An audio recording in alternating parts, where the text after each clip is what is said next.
Assalamualaikum warahmatullahi wabarakatuh.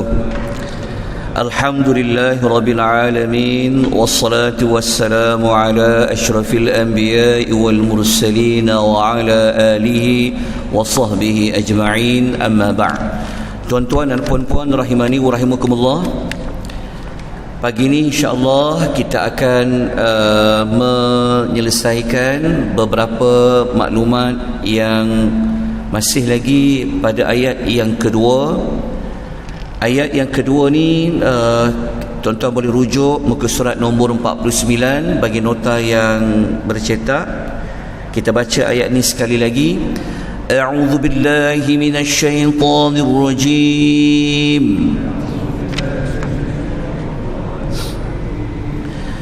الذي خلق الموت والحياة ليبلوكم أيكم أحسن عملا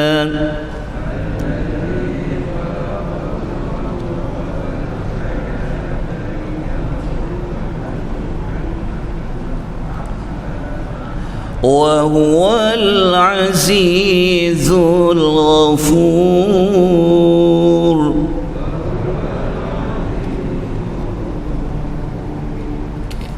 Ayat yang kedua adalah merupakan bukti yang pertama yang menunjukkan kekuasaan Allah meliputi bagi segala sesuatu, iaitu Allah menyebutkan bahawa Dia telah menciptakan mati dan juga telah menciptakan hidup.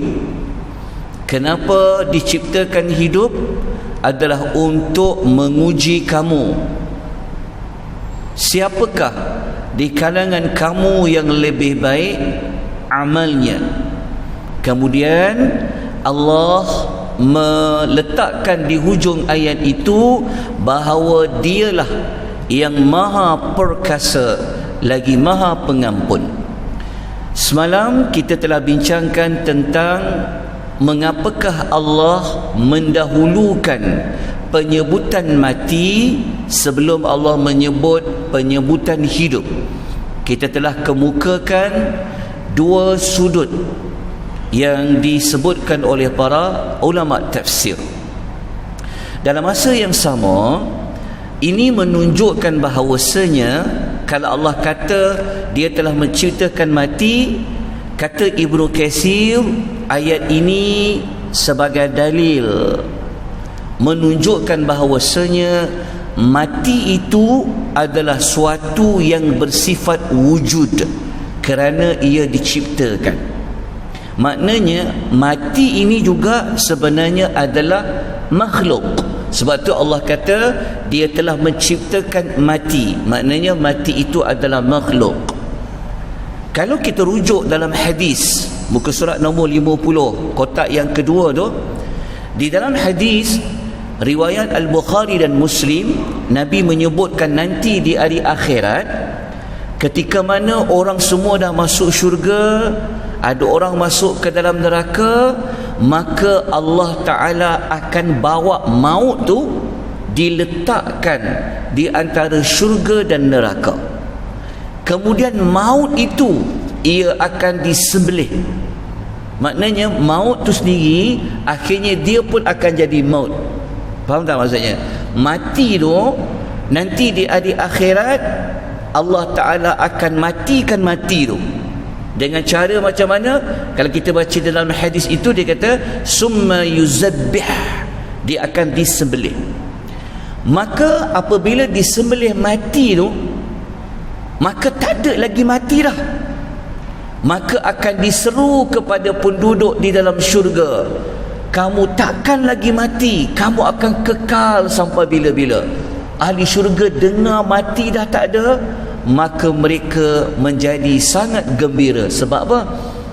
Sebab dia akan dapat nikmat melalui nikmat akhirat selama-lamanya, takkan mati dah. Sebab apa? Sebab mati itu telah dimatikan oleh Allah Azza wa Jalla.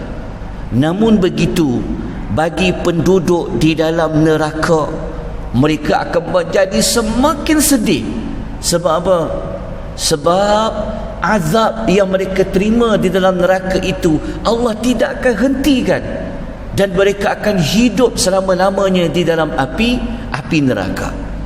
So hadis tersebut menunjukkan bahawa maut ini juga merupakan makhluk Allah Azza wa Jalla yang satu hari nanti mati itu akan dimatikan oleh Allah Azza wa Jalla. Baik. Kemudian tuan-tuan dan puan-puan rahimani wa rahimakumullah, kita bincangkan dari sudut mengapakah Allah menyebutkan ahsanu amala, sebaik-baik amal. Okey, kita lihat ulasan yang dibuat oleh Muhammad bin Ajlan rahimahullahu taala alaih, seorang tabi'in. Beliau kata apa? Beliau kata, kenapa ayat tu Allah tak nak tengok banyak? Allah tak kata, Allah tidak menyebut banyak amal, tapi Allah nak tengok apa? Allah nak tengok siapa yang lebih baik amalnya. Bukan bermaksud Allah tak nak kita buat banyak amal, tetapi penekanan pada ayat yang kedua, Allah nak melihat siapa amalnya itu yang terbaik. Boleh kita katakan Allah lebih fokus kepada amal yang dibuat penuh dengan kualiti, kesempurnaan dia, bukan dari sudut kuantiti. Tetapi kalau boleh buat banyak dan amal itu bagus, baik, itu lebih disukai oleh Allah Azza wa Jalla.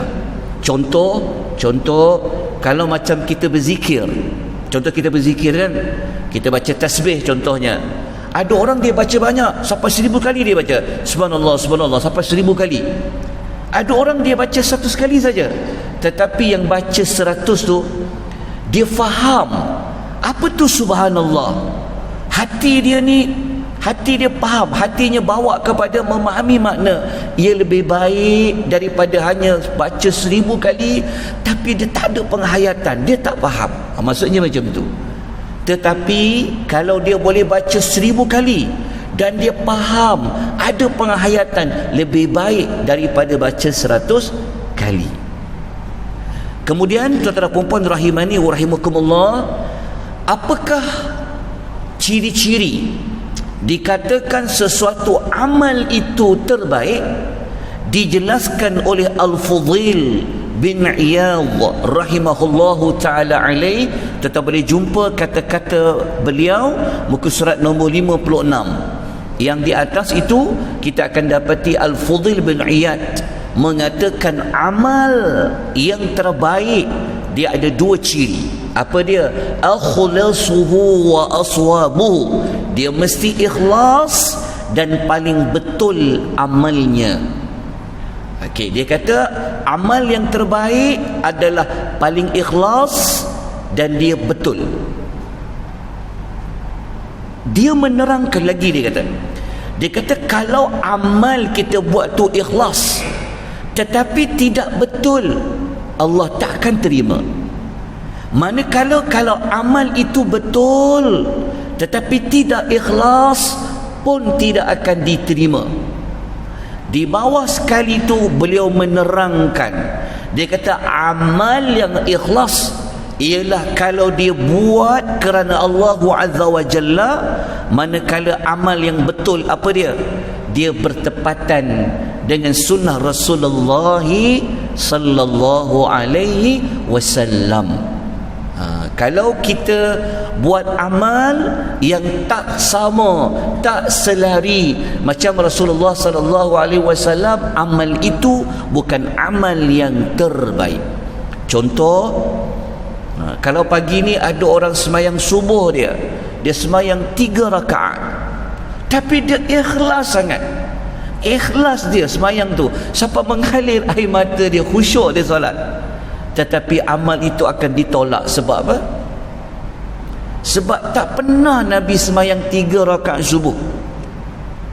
Paling faham tak? Walaupun dia ikhlas, tetapi kalau tidak selari dengan petunjuk Nabi SAW, amal itu pun akan tertolak. Okey.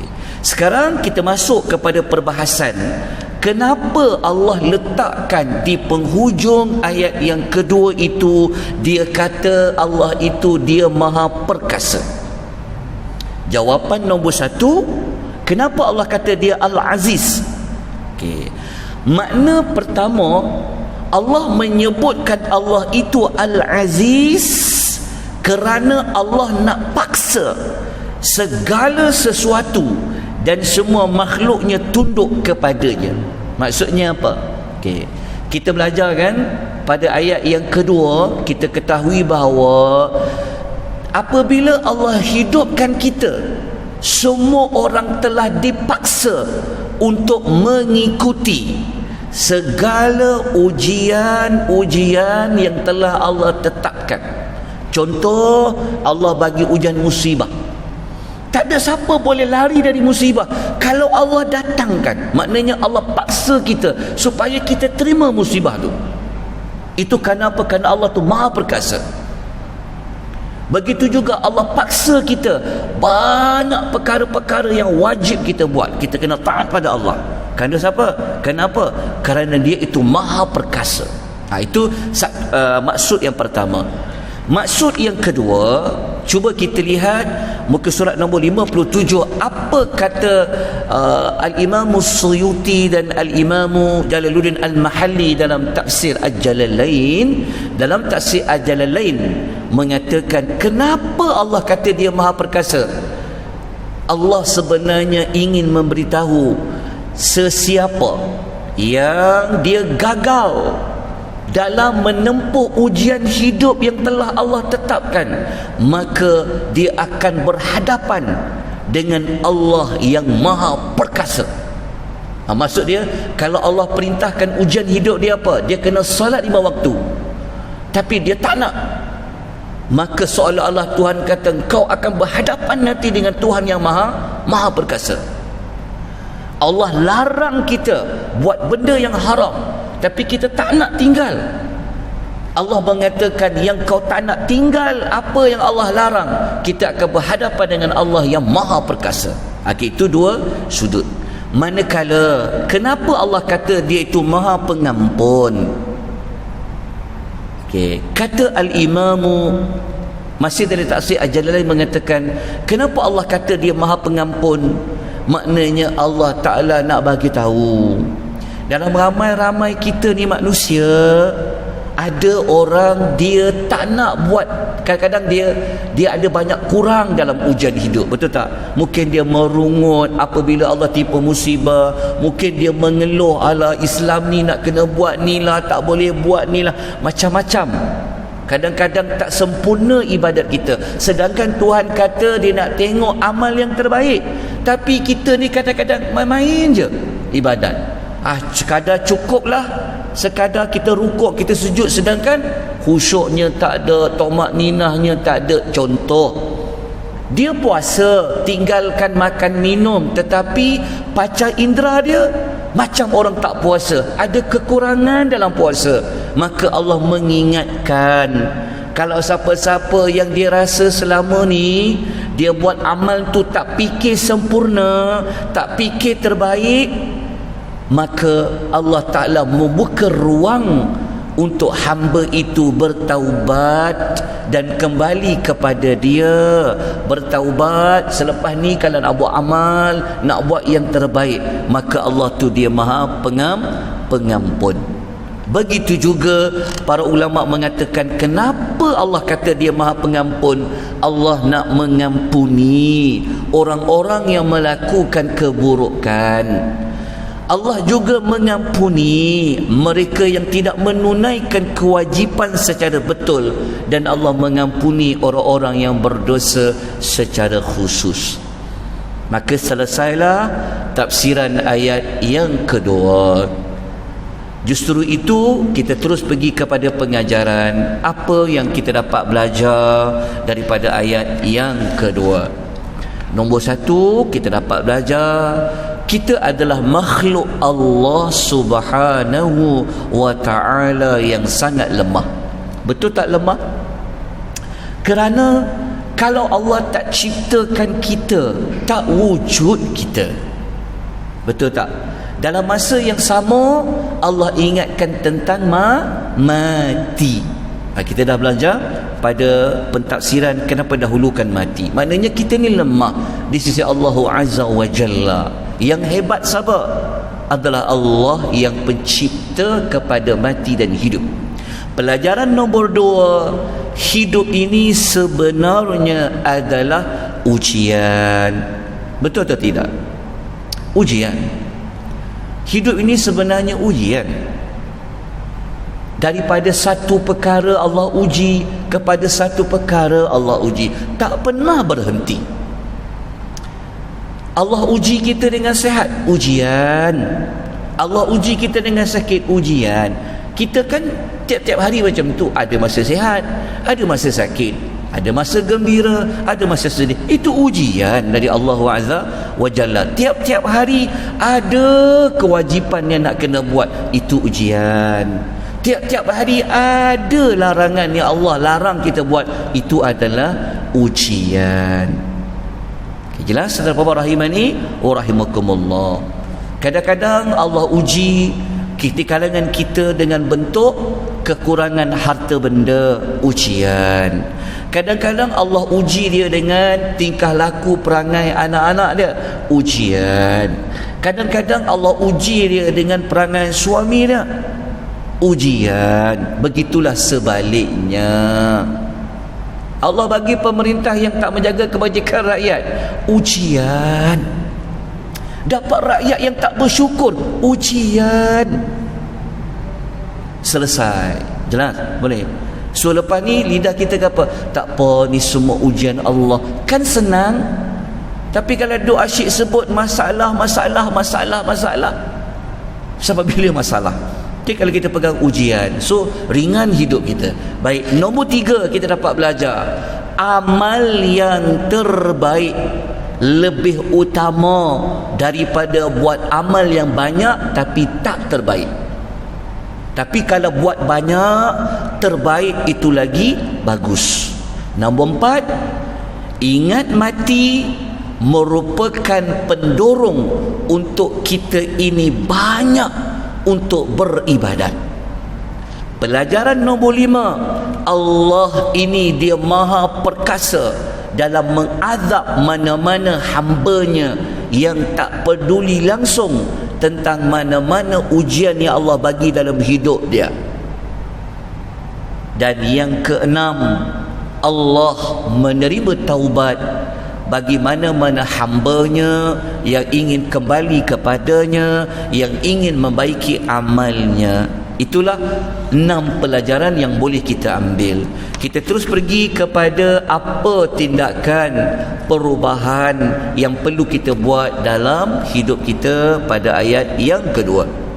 Kita tak nak kita hanya baca suratul Mul, tiap-tiap malam kita baca, hanya nak kejar kelebihan suratul Mul.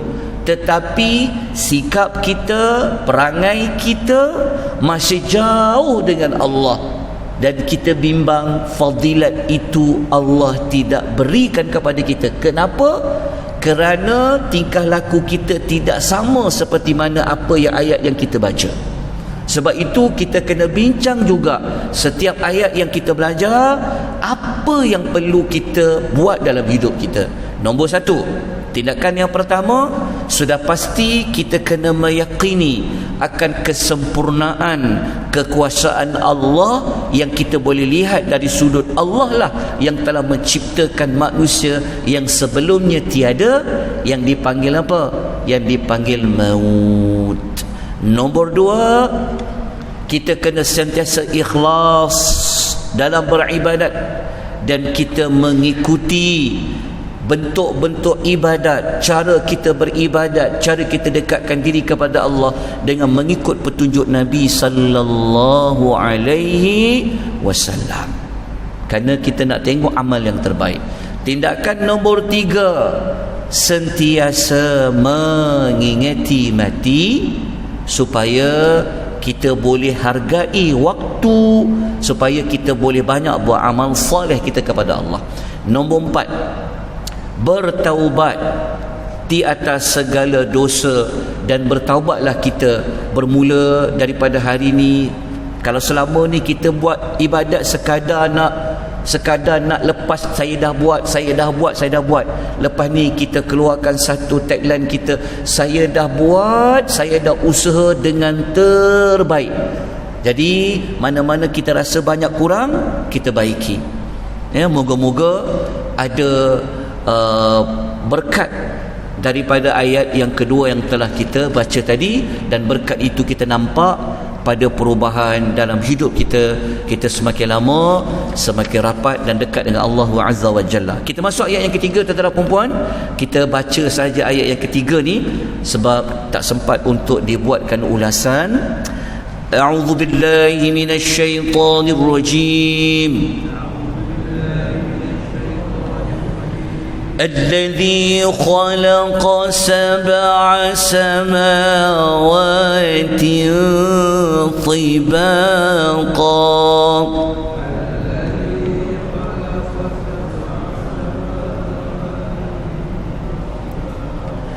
ما ترى في خلق الرحمن من تفاوت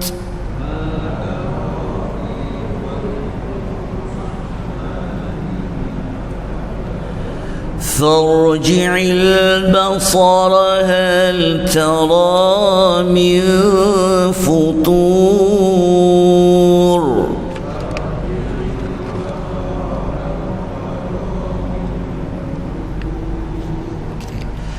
Ayat yang ketiga